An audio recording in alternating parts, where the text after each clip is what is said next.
Job title: Groom of the Stool.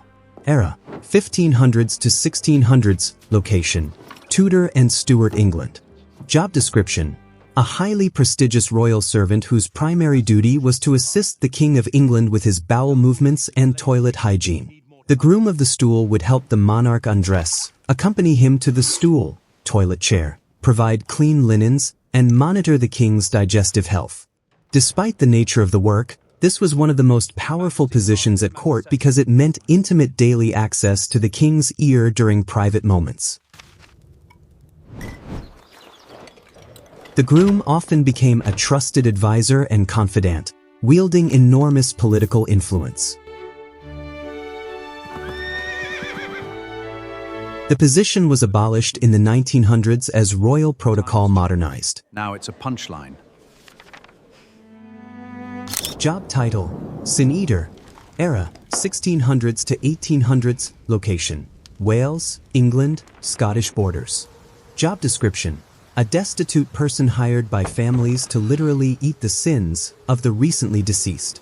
During the funeral, the sin eater would be given bread and beer that was passed over the corpse, symbolically absorbing the dead person's sins by consuming the food.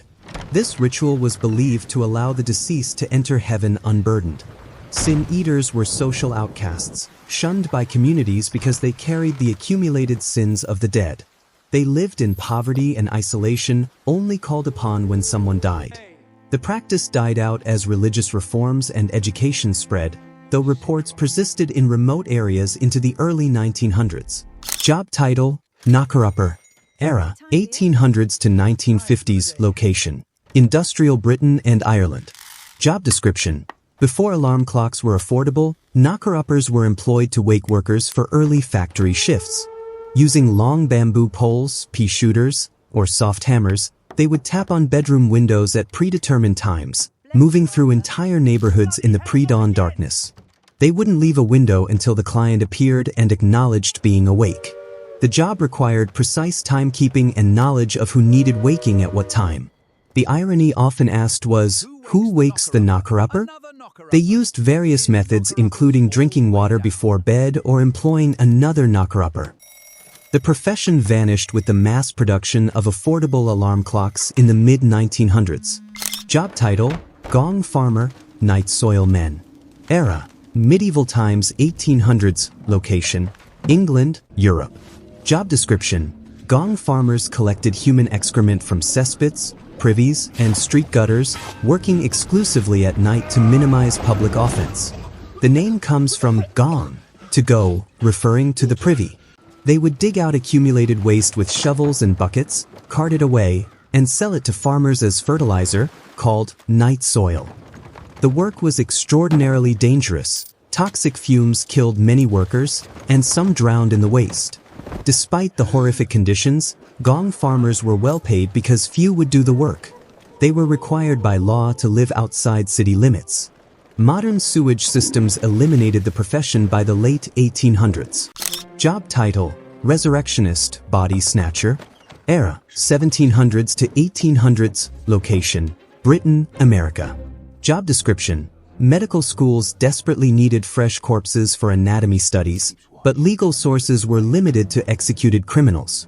Resurrectionists filled this gap by digging up recently buried bodies and selling them to medical schools and private physicians. They worked in teams, operating at night in graveyards, using wooden shovels to avoid metal-on-stone noise. They became highly skilled at exhuming bodies within hours, taking only the corpse and leaving coffins and burial clothes to avoid charges of theft. Bodies weren't legally property, but possessions were. Families hired guards and built iron cages around graves. The practice ended when the Anatomy Act of 1832 legalized using unclaimed bodies from workhouses and hospitals. Job title: Whipping Boy. Era: 1500s to 1600s. Location: Royal Courts of Europe. Job description: a boy raised alongside a young prince, receiving physical punishment whenever the prince misbehaved. Since princes were considered too sacred to strike, the whipping boy endured beatings in his place. The theory was that the prince would feel guilt watching his companion suffer for his misdeeds and thus behave better. Whipping boys were usually sons of nobility, chosen as childhood companions to the prince, creating genuine friendship that made the punishment psychologically effective for both boys. Despite the harsh role, whipping boys often remained lifelong friends and advisors to the king, receiving positions of privilege. The practice faded as educational philosophies changed and royal absolutism declined.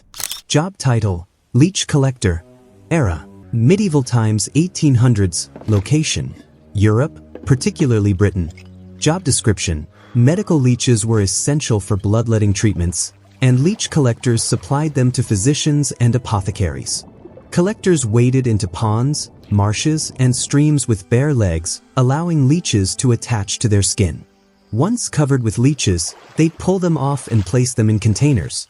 A skilled collector could gather hundreds in a day.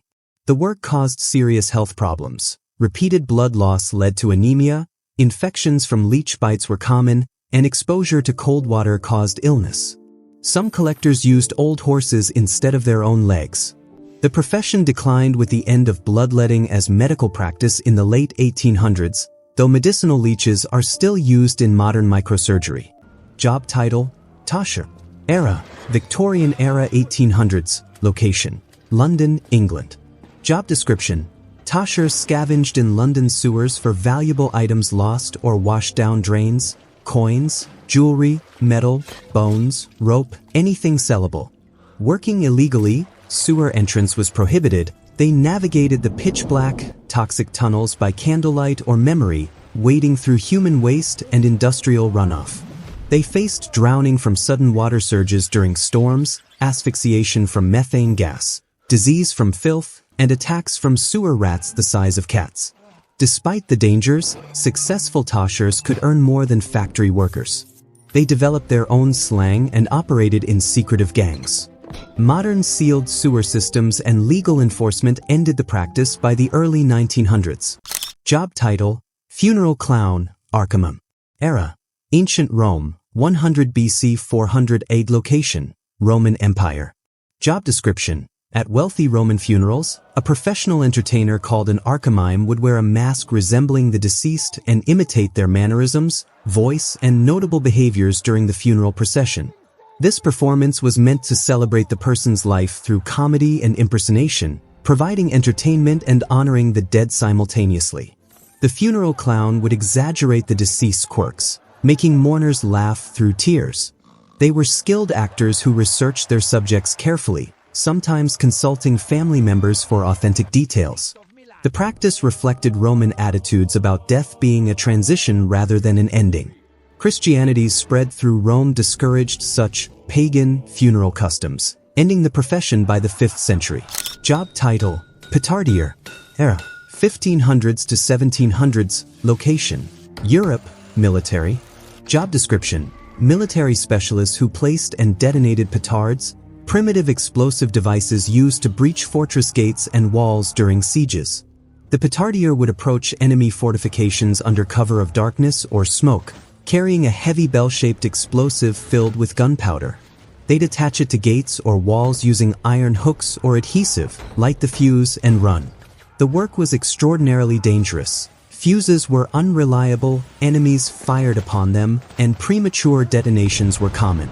The phrase, "hoist by his own petard, killed by his own bomb," comes from this profession. Petardiers were highly paid volunteers, often considered expendable. Advances in artillery and more reliable explosives made the specialized role obsolete by the 1700s. Job title: Powder Monkey. Era: 1600s to 1800s. Location: naval ships, age of sail.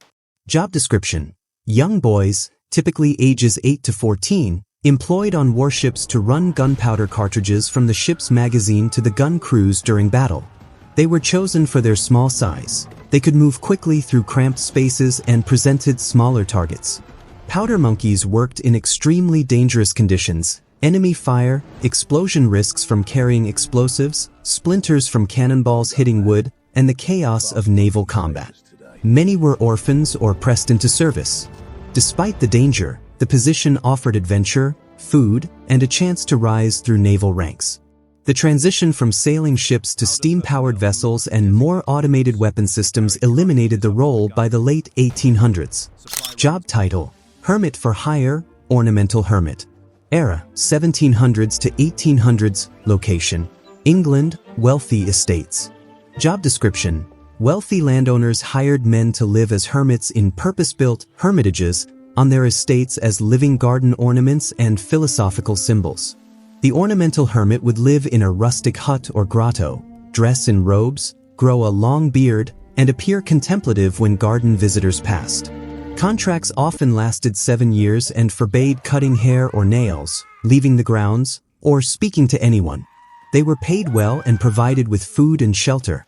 The hermit represented romantic ideals of solitude and contemplation, impressing visitors with the landowner's cultured sensibilities. Many hermits broke their contracts early due to loneliness. The Victorian era's shift in garden fashion and the absurdity of the practice ended it by the mid-1800s. Job title: Lector, reader. Era: 1800s to 1920s. Location: Cuban cigar factories.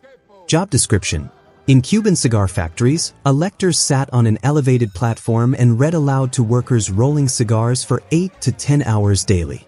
They read newspapers in the morning, national and international news, then novels, poetry, or political texts in the afternoon. Workers voted on reading selections and paid the lector's salary through contributions. This unique tradition educated workers, many of whom were illiterate, and relieved the monotony of repetitive hand-rolling. Lectors were respected intellectuals with excellent voices and dramatic reading skills. The profession spread to cigar factories in Florida among Cuban immigrants. Factory owners eventually banned the practice in the 1920s-30s, fearing lectors spread labor organizing ideas, though the tradition continued in Cuba longer. Job title: Mudlark. Era: Victorian era, 1800s. Location: Thames River, London. Job description: impoverished people, often children and elderly, who scavenged the Thames riverbanks at low tide searching for anything valuable washed up or dropped: coal, rope, metal, bones, nails, tools. They waded through toxic industrial waste, sewage, and mud in barefoot poverty, working in all weather.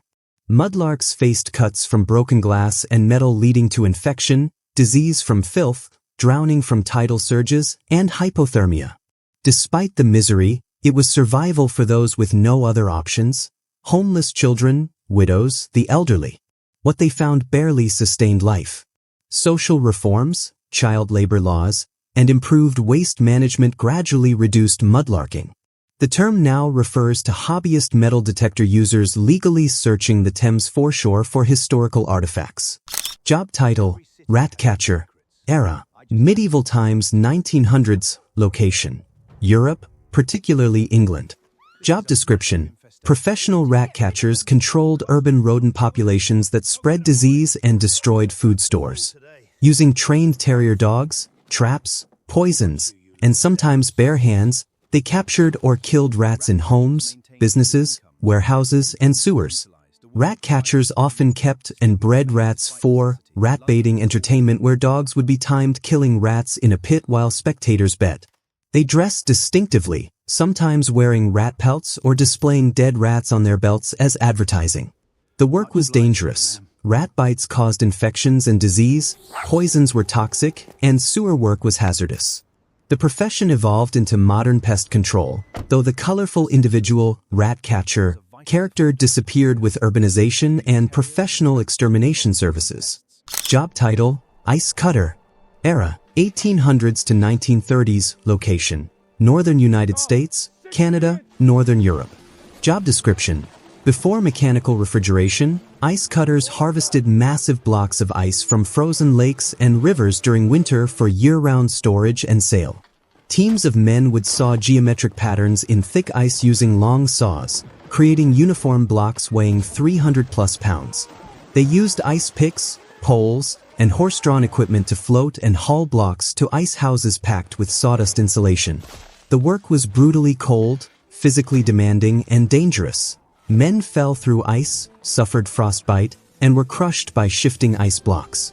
Ice cutters worked only in winter but stored enough ice to supply households, restaurants, and hospitals until the next winter.